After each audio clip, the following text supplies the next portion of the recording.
Hi, everyone, and welcome.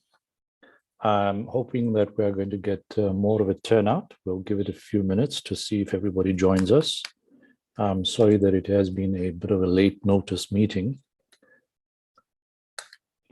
Apologies, I haven't had lunch yet, but welcome to all of you.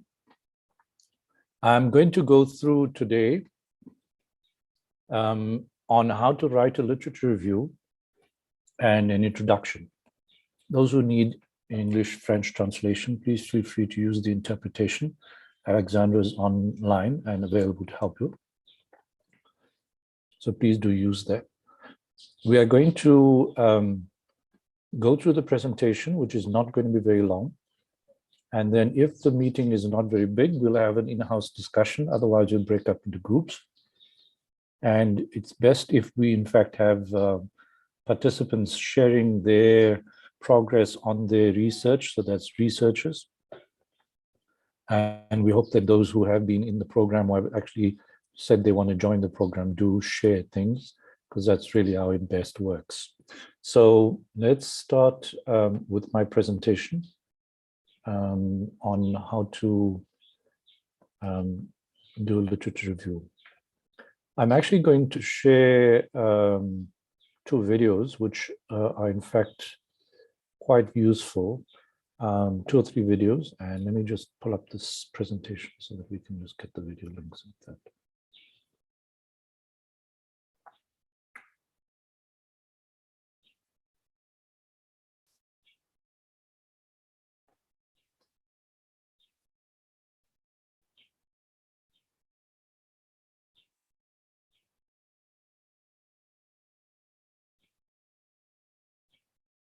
Okay.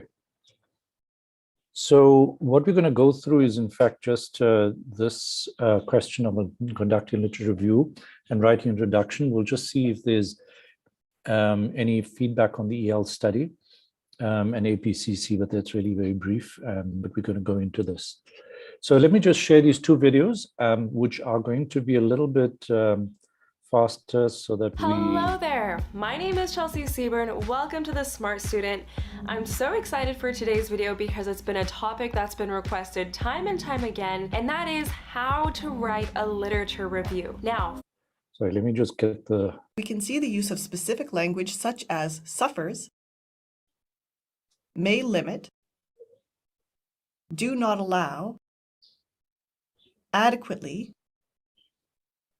comprehensive, strong, and however. If you are having trouble integrating enough critical voice, speak to your professor or book a writing appointment in the library.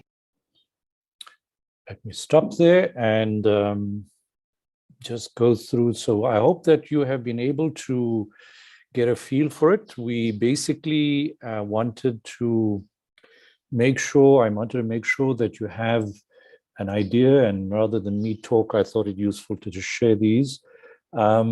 Essentially, the first two videos gave you an idea of how to piece it together, and I'm going to just add some little bit of extra bits to it. And I think what's the third video was really important is that in the first 2 videos, you tended to think you're just taking something as a summary and you're just sticking it together. And I think in the the first video, it was important to understand that the integrative is actually the commonest. And in terms of integrating, you use those various other elements in it anyway. So it's never one or the other. A good, strong literature review is very integrative.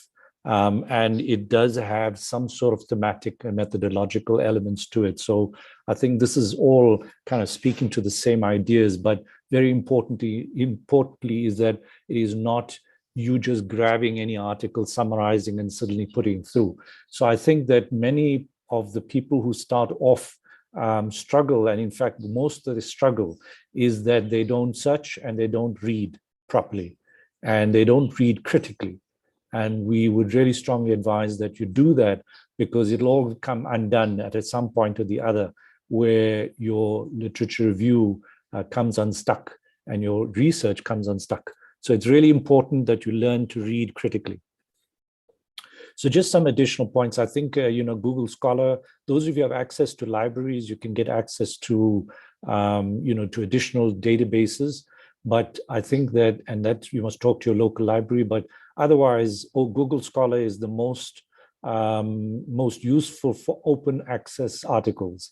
So if you're struggling without a library attached to university, Google Scholar is your better bet. As I say, unless you've got additional resources.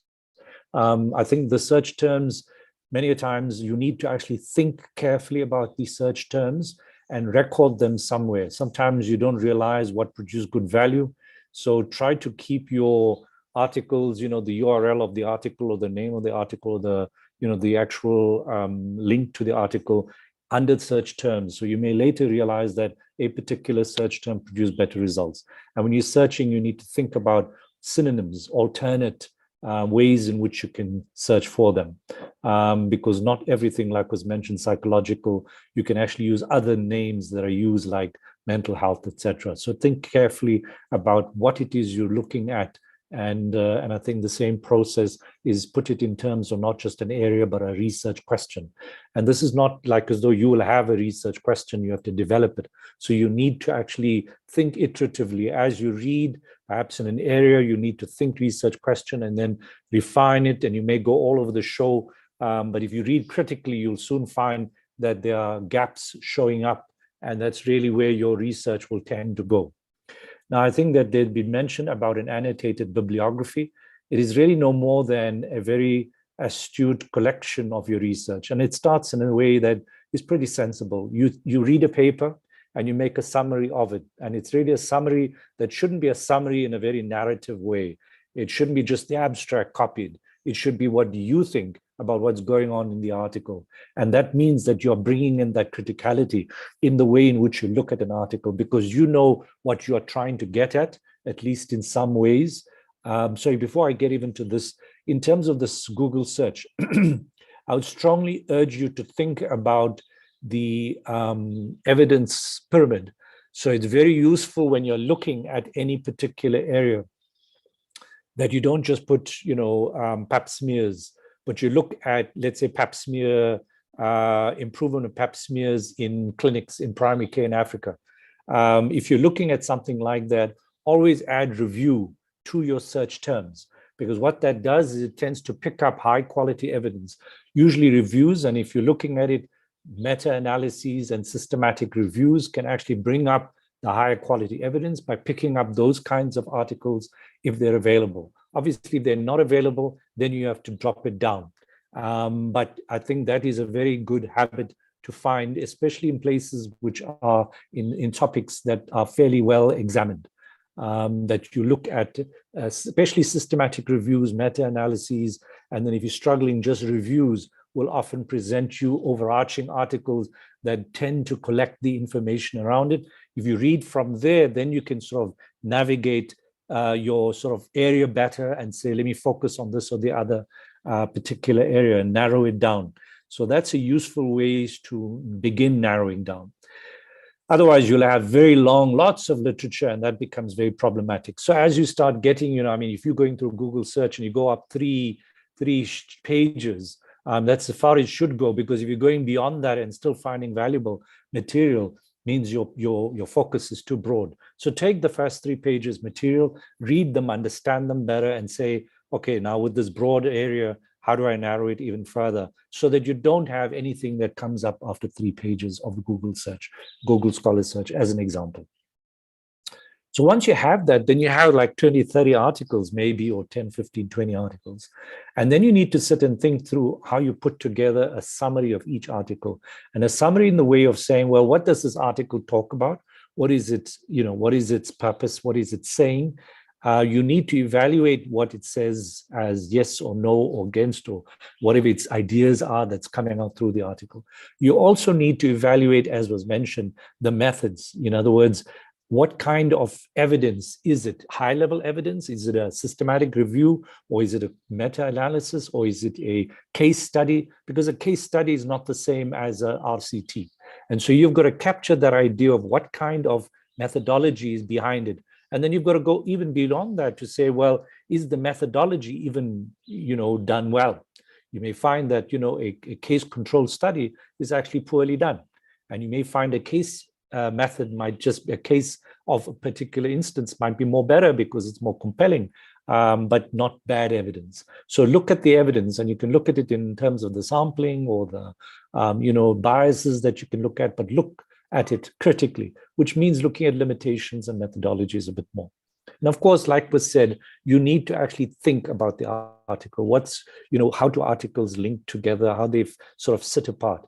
And that might be a bit more of the sort of organize and synthesize. But at that point, you still have to ask yourself, what is it saying? And what kind of themes are beginning to show? And then do what was shown in the video, where you might write how it influences, in that last statement. After the summary in the first video, it said, how does it affect your particular search? And in quick brackets, what might it be part of as a theme?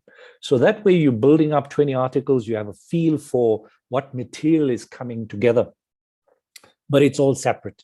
An important thing about this is that you must have, you can have the citation, but if you know you've got only 20 or 30 papers, you want to have at least the in-text citation.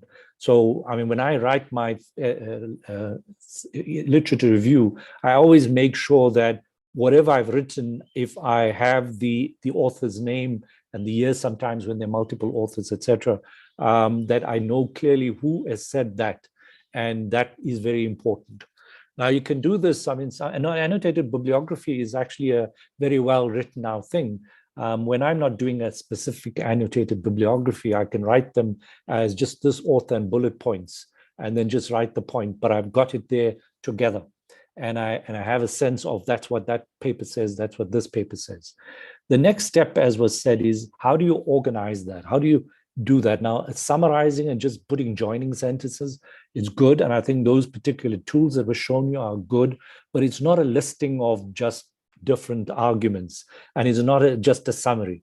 It's in fact a synthesis, an argument, in which you might actually take 2 or 3 authors and say a particular point is what you're saying, or one article says one thing and another article says another. You put them together and contrast them. So you've got to be thinking critically about what it is you're doing, and at some point you might think about other things as well, whether it is the methodology or the paradigm of that is being used, etc., or the hypothesis you're looking at.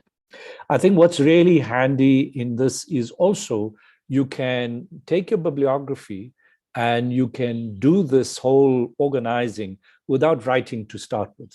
You can actually sit and say, let me take the ideas that are there, group the ideas on a bibliography, as I said, could be bullet points, and try and cut and paste it. So you actually can sit and highlight so that you're clear about the themes, build up themes, and even write on the side what the themes are, cut them off, and then you sit and take these pieces, but you must make sure that each idea on a separate piece of paper has got the author name, who you've taken it from. And then you take that and you put it cut out on the table. You take this paper that you have these things on, you cut them off and you layer them. I tend to do them electronically, but you can take it and cut out in pieces of paper, and then you can say, I could do this and this, put that together and this together, and I can create an argument. And there are multiple ways that you can do it. And we'll talk about how you can layer these ideas when you're tending to put them together. A very important thing that is often found in novice writers is that they start sticking their ideas into, they start putting their opinions, they confuse things. Your literature review is what authors out there, literature out there says, nothing about what you think.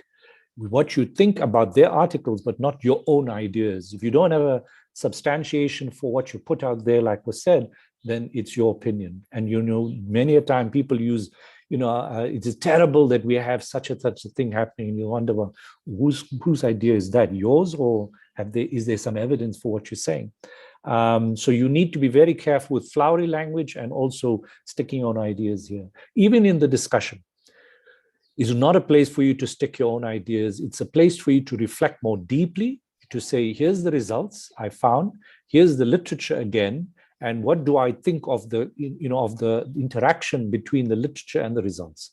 And yeah, you might put some of your thoughts as a reflection, but not new ideas which are unsubstantiated by results or literature. So again, sometimes people think the discussion, you can start sticking on ideas, and people use editorializing. You'll find that if you get a reviewer saying, not true. So I think that in terms of being able to piece these things together, I think there was mention about when you're doing this, when you're sort of putting these arguments together, you must sit and reflect on, well, what are my aims and objectives? And in a way, you'll be forming ideas because you've suddenly collected literature. You might find, it's a much neater set of questions that I get, or issues that I deal with by focusing on these elements of the article. And then you might go back, look at the literature, focus it some more, look at more detail and think better. Because often the biggest problem is we don't ask ourselves enough questions. We don't ask ourselves deeper questions. So that's really some of the challenge in writing the literature review. Now, the layering I might have mentioned is that often you start with a background, an introduction in a way. If you're having, let's say, a longer piece, you might have an introduction, and often you can give some sort of broader perspectives on it, let's say global perspectives on it, and then bring it down or define the topic and then talk about global perspectives to it or topic area perspectives on it. But very quickly, and an introduction should not be long, very quickly you need to reach within 1 or 2 or 3 paragraphs your core literature, which is around the key questions that you want to ask. And many people struggle to bring that focus quickly down, and they talk extensively in a background or introduction about their background and the whole wide world stuff on everything they're known about a topic, and irrelevant to the topic. Many people get very tired. They want you to get to the heart of the matter. They understand the for example, causes of people having cancer of the cervix, and understanding the physiology and the anatomy of it. People can spend pages and pages on that before they get to talking about a pap smear and its effectiveness. So it's that kind of waste of time where you think you're teaching, people. You shouldn't be teaching. You should be focusing on the topic where you are looking at very quickly. So wide to narrow very quickly.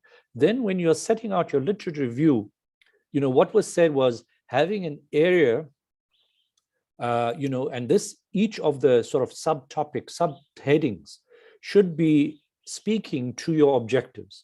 Where if, for example, you're looking at, let's say, pap smear improvements, you could look at, well, firstly, I'm going to look at, understanding the way in which pap smears are challenged. You might say my first one is challenges of pap smear implementation. Then you're putting it together, and there you might be saying, well, my first objective in my study is to understand the challenges in my, let's say, questionnaire or interview, challenges around pap smear implementation. So you're going to have, maybe under that different subheadings, but you'll end off that section with a research question, which you could see was what they were talking about. So even in that sort of setting where you're starting off, you might have challenges, different types of subheadings under challenges. You'll start off by saying there are several challenges with pap smear implementation. Some of them are about resources and human resource training, etc. And then you're going into human resource and training, talking to the literature and what it says.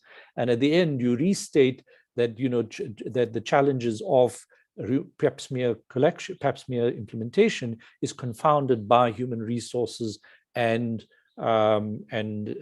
equipment problems and what did I say? The other, I can't remember now.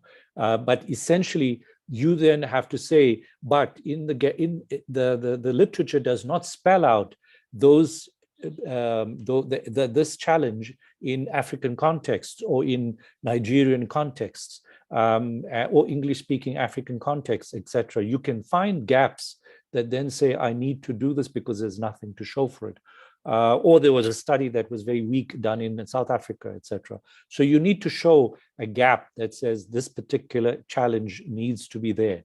So you need to have in your literature review different sections that speak to each objective very clearly. And if you have 3 to 5 objectives, as most should, depending on quantitative, qualitative, most times, there are 3 to 5 objectives, you should be having a literature review that spells out clearly.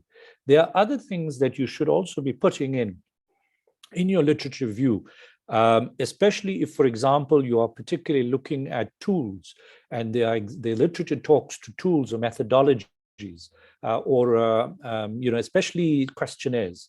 You need to, in fact, find ways to explore the literature around the tools that you're going to use as well.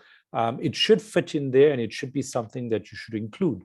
If not there, but then in the methodology, but best to actually put it out there, especially because before you get to objectives, you will be probably immediately going into the methodologies, and that can be sometimes important to place in one or the other place. The other that's common and increasing in good quality literature is thinking through the theories, the theory in which you are using to frame your particular approach to a condition, to a particular process or a topic. And this is something, especially with PhDs, that you've got to think through. So you need to look at the research, the theoretical frameworks that people are using in a particular area. It might be quality improvement, and what kind of quality improvement processes are there, and theories for implementation in a pap smear situation, where you're looking at pap smear, and you might be using that in the way you analyze your data or approach your data collection, etc. You need to spell that out. Again, a section around it. So you need to be very thoughtful, and everything should be somehow mentioned within your literature review, and you shouldn't be coming up in the rest of your study or proposal with something new that you have not pitched to say, this is what the literature says out there, and this is how informed I am to particularly do X, Y, Z, or to look at X, Y, Z as a gap. And usually the research question is often the flip side of your objective. Your research question, what are the challenges to pap smear implementation in Nigeria? Your objective will be to explore the challenges of pap smear implementation in Nigeria. So it must be as close as possible. And then, in fact, when you are going about this process, I have also shared with everybody and I've got this with some tools that you can look at and some more resources. So I'm going to stop there. Essentially, where's I now?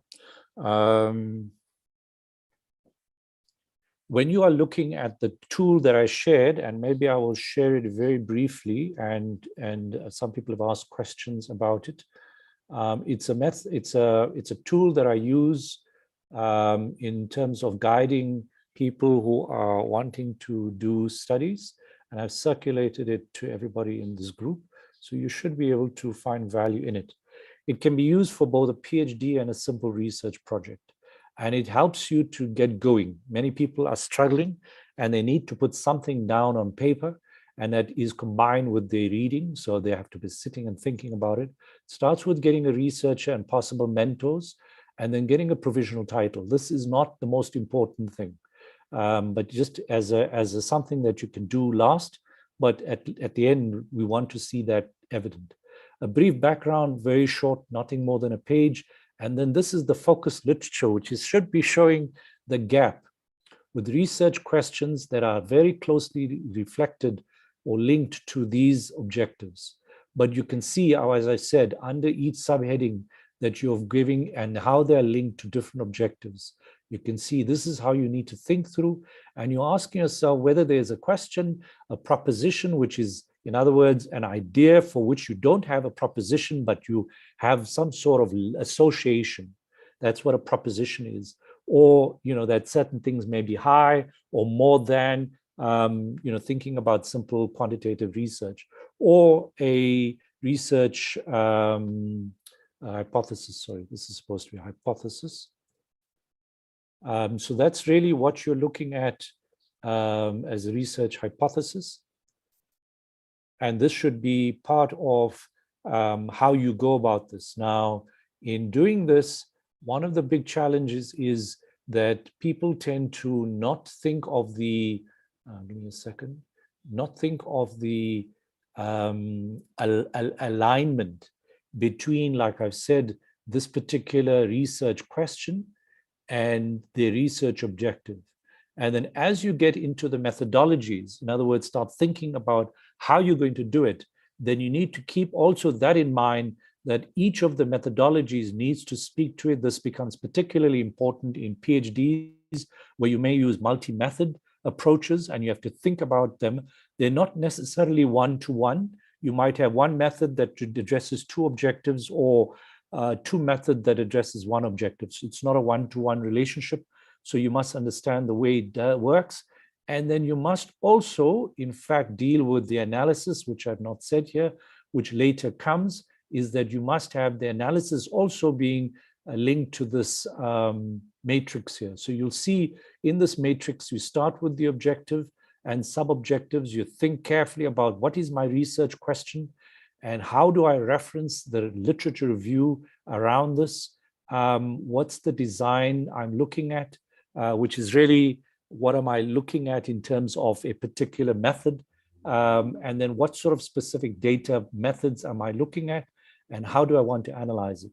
And this is really about your method, more specifically, what you are looking at to do it. Now, this you might not have very clear ideas, but as you're going along, you should be beginning to sort of move either in a one or the other direction, and that brings you closer to coming to the sort of conclusion of it. But this is, even if it's in bullet form, is a very valuable way to have something for a supervisor. Many of the supervisors out there, and this is the expectation by the end of this month, the end of July, that anybody who has not produced this, however poor it might be, will be taken out of the program as a researcher goes. And anybody who has not allocated themselves to a researcher by the end of the month will in fact be removed as a supervisor and reviewer until we need them.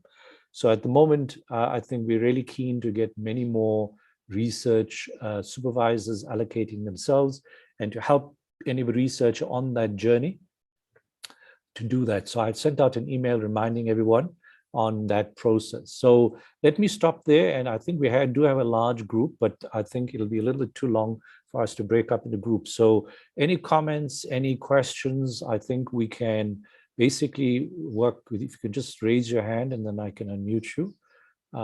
If you don't mind just raising your hand before you unmute yourself. So feel free to just reflect what you found useful, what you feel maybe you can add as value. I think there are many people here who are quite capable researchers. Hoping I can see sort of supervisors as well. So any thoughts on your side of something useful that you think others could benefit from?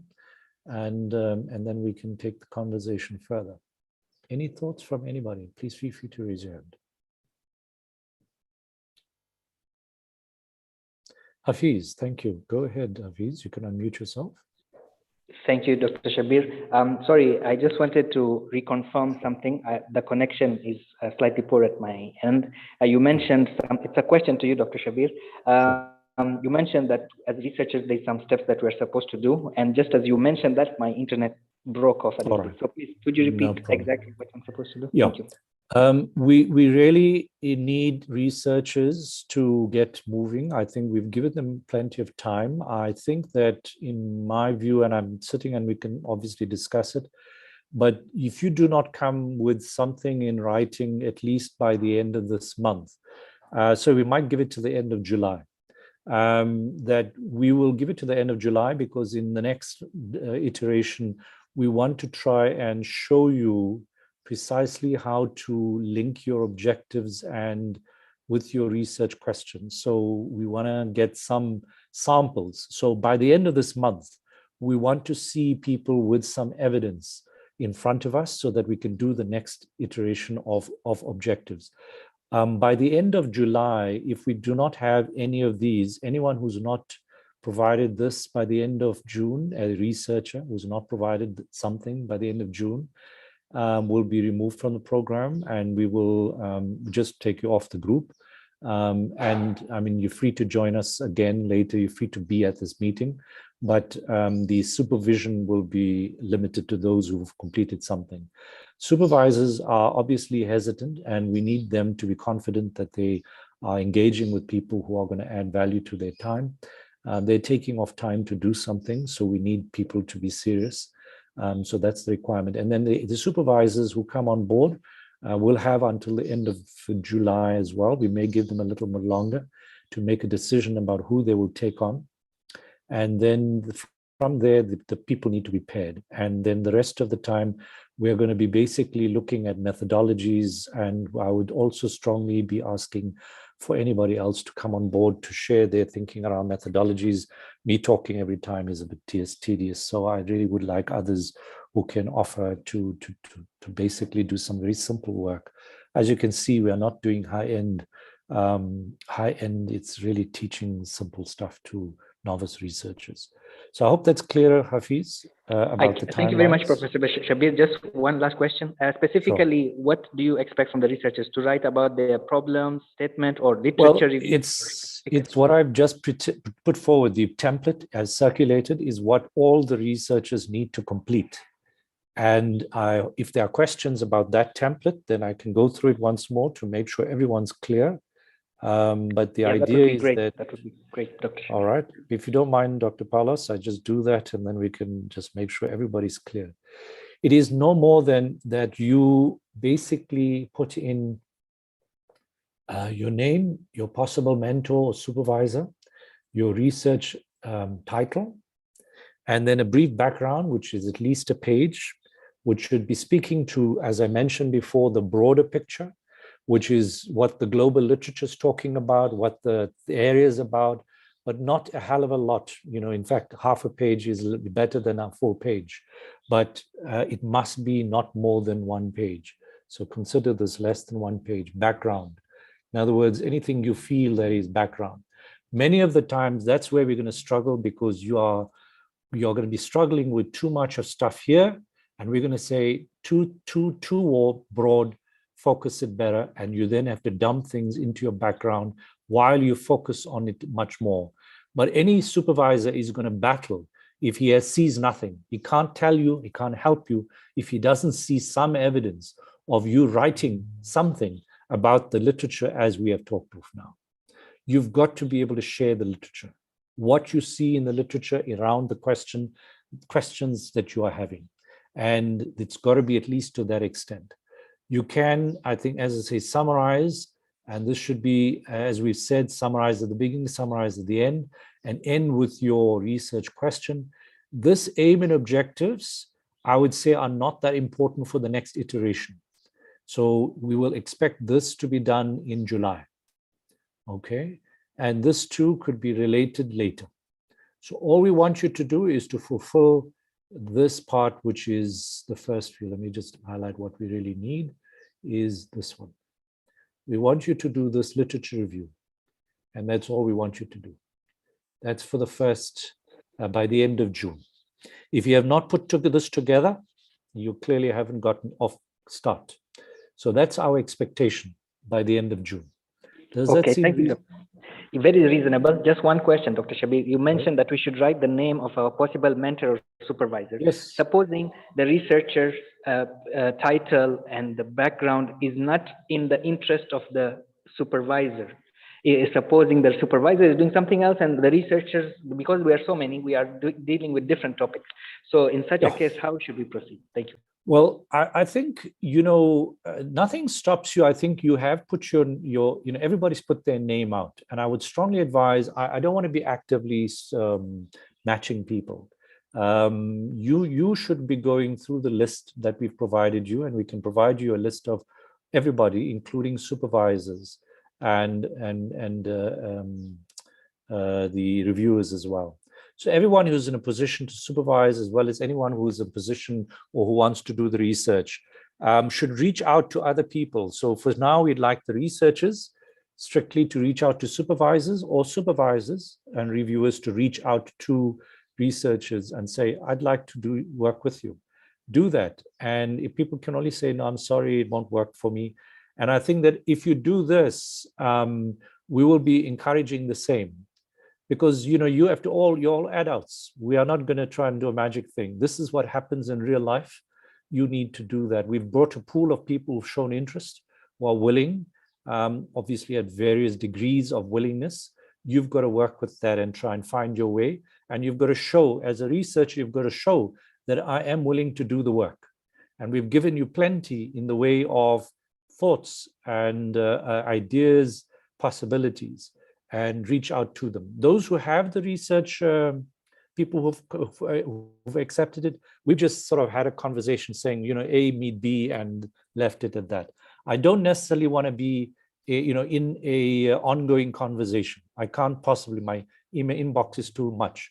But I think if one of you can say, we have matched up, that's good enough. I at least can document it.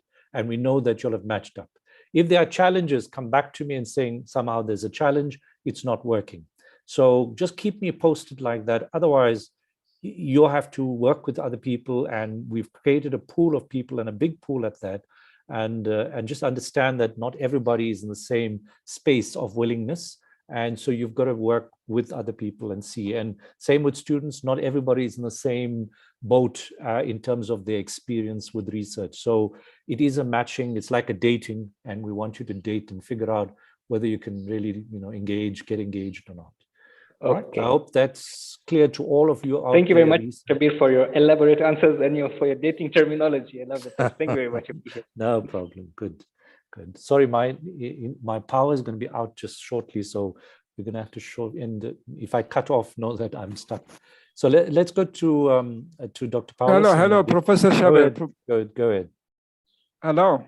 Yes, go ahead, Paulus.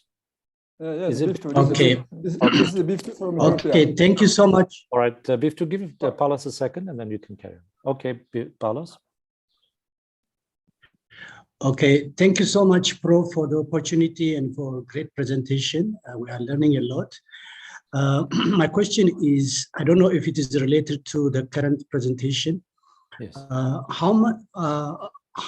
What is the minimum number of articles in any research that we need to put?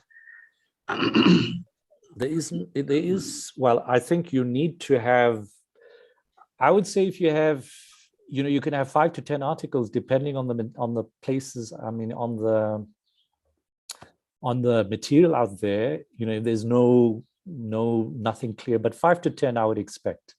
I think anything more than 20 to 30 becomes excessive. You have not read and defined the area well enough. So I would say anything between 5 to 20 is a good mark for any study at this point in time. 10 would be reasonable, but those are the numbers I would encourage you to keep it there. More than 20 becomes, I don't know whether you focused well enough. Okay. Thank you so much. Yes, that's very good. Thank you so much. Biftu, go ahead. No, I'm not clear with the question, Prof. With the question now, Dr. Paulo raised. He's asking what is the minimum or maximum number of articles that one should use in a proposal, perhaps an article. And I've suggested that anything between 5 to 20 would be useful, but it depends entirely on the subject matter. Less than 5 sounds to me like, have you even looked at the literature? It could even be 10, but you've got to have a reasonable substantiation of what the literature says or doesn't say.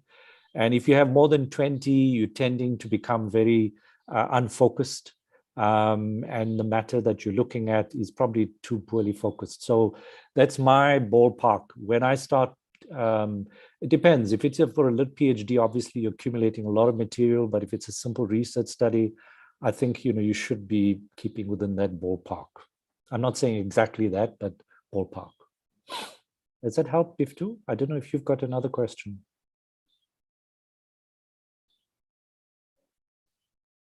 Biftu? I think Biftu's challenged. Okay, any other thoughts, any other questions? Biftu, if you can respond. Okay, any other questions? I think this this exercise of once we get these things coming through by the next month, and I think we're going to request them by the end, strictly the end of the month. If we don't get them, we start taking people off. So we want you to start putting your mind to it. And then we have that. That's going to be our opportunity next month to have discussions around those documents. And so we're going to keep the presentation relatively short, and we're going to rather focus on using the material that's been sent to us to actually ask the question, is the actual literature review background set properly? Should there be more depth? And look at examples of how you convert that. You know, is the research question clear enough, and then how you convert that into aims and objectives. So I think it can speak to it much better.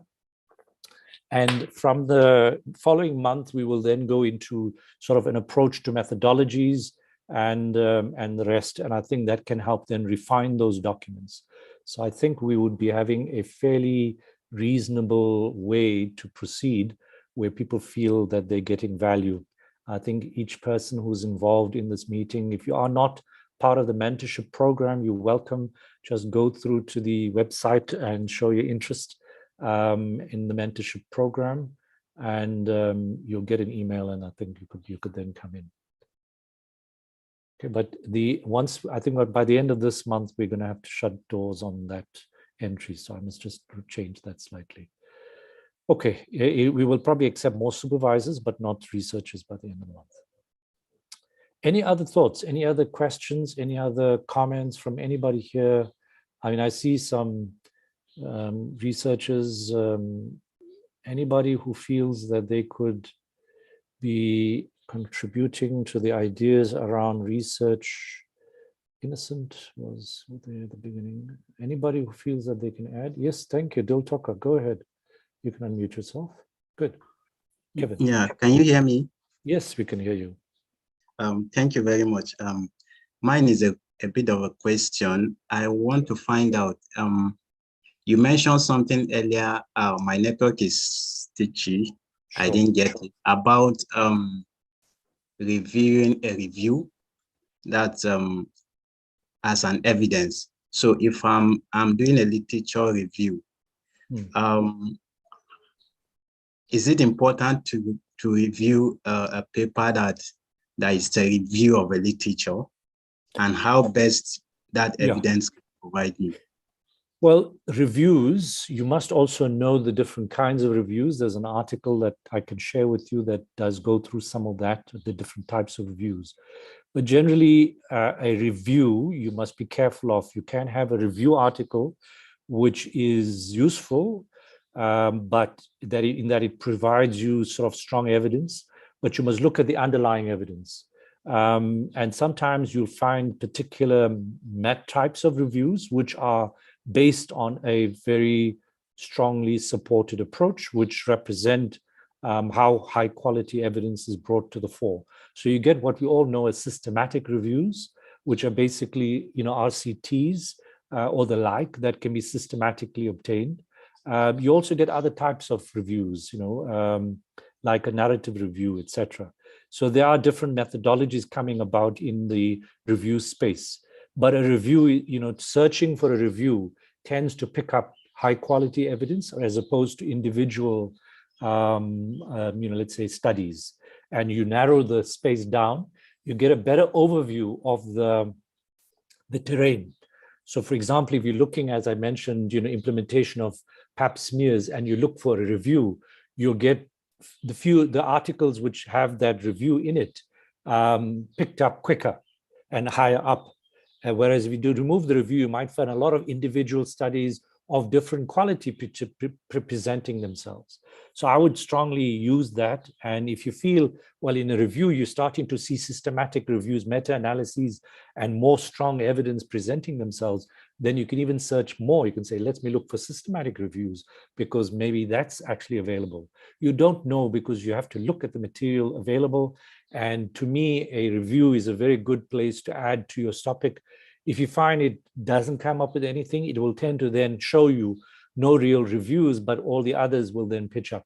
So it's a good place to start searching. You can obviously do this in all the other databases, but in Google Scholar, it just is wider. It does pick up rubbish as well. And so you must be aware of that.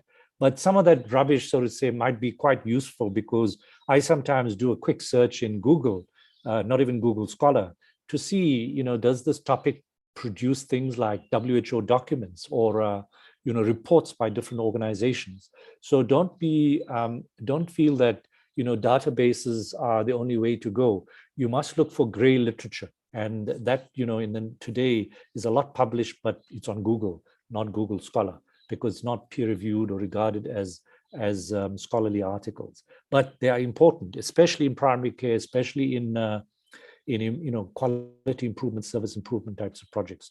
There are a number of organizations that are doing work out there that don't necessarily report it in the literature as we understand it, but that are still important.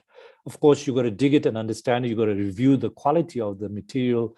If it is just a case study with an opinion, you've got to be careful. Whereas if it is a WHO study or a WHO report, which usually should be well supported by the evidence, that's much more useful. Again, you find a very broad outline could be very handy.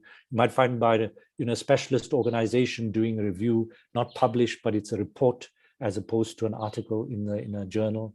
So be very open to different sources, but you must understand that you've got to examine the source carefully. You've got to review the quality of the papers which you are going to be referencing.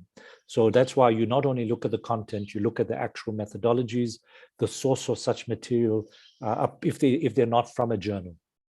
Even the journals, journals with high impact factors, high citation, can be much more useful than low citation. But that's something that I would just be careful about, because these are dicey sort of tools. You can also look at articles I think what was mentioned is when you look at the references can tell you what's useful articles linked to this particular. So whenever I look at material, I always look at the reference list to see if I see something interesting in there, things that I missed and I didn't find. And I might find that in this article, I see a reference and speaks better to my topic. I actually will look for that article.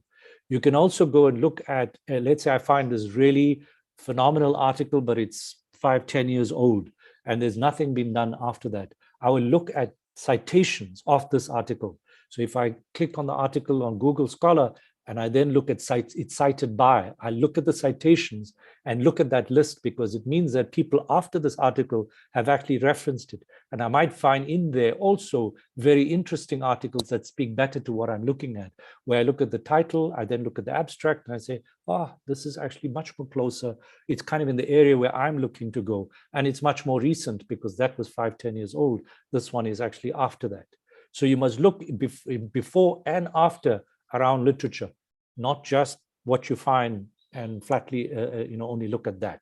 So you have to learn to dig and think hard and think questions very carefully through. The writing part is not the hardest.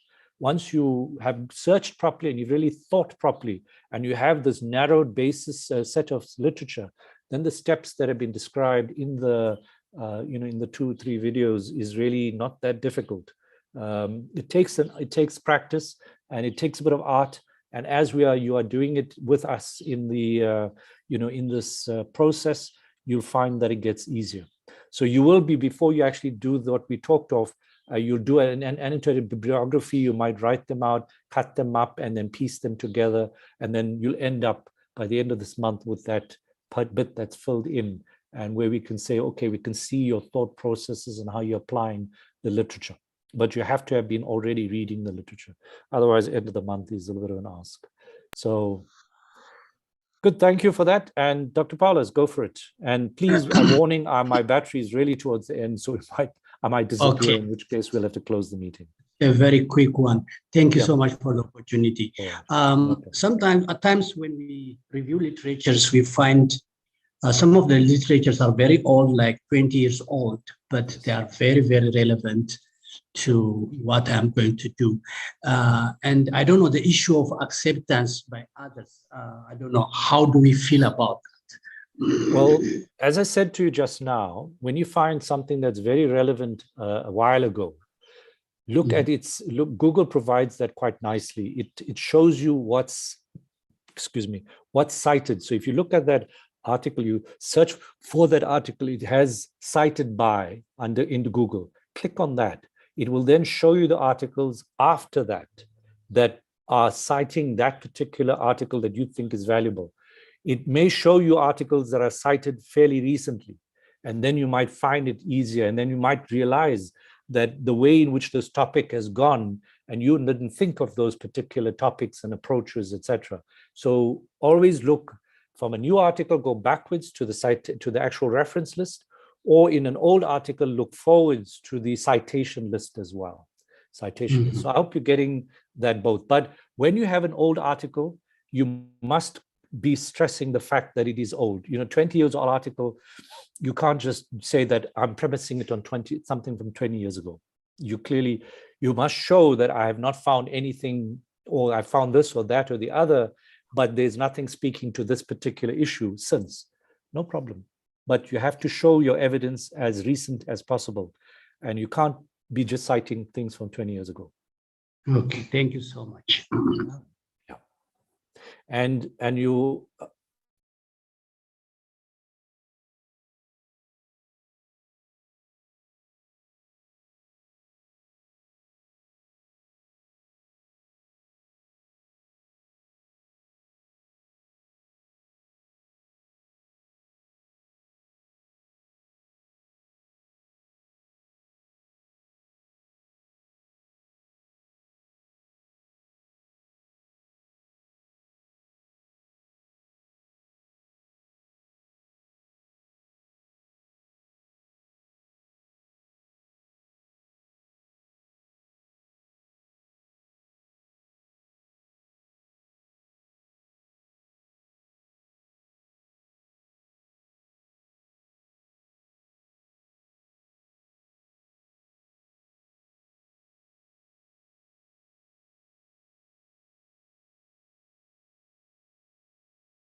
Hello. Sorry, I'm not hearing you.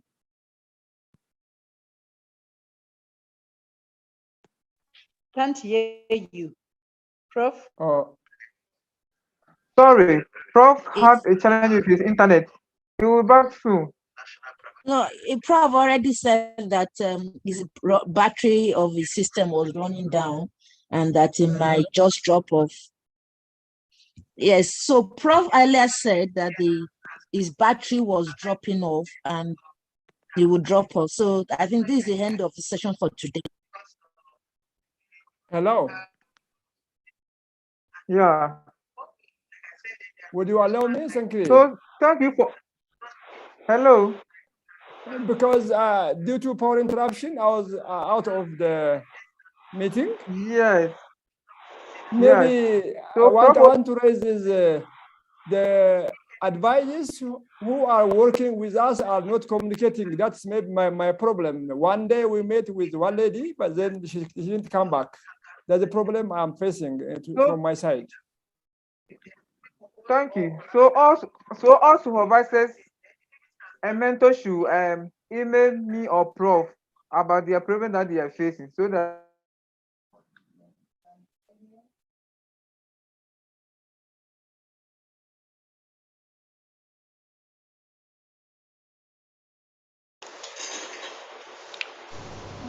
And now, please, the meeting is closed. So thank you.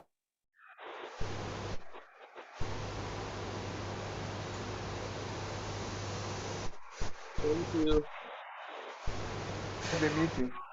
Thank you.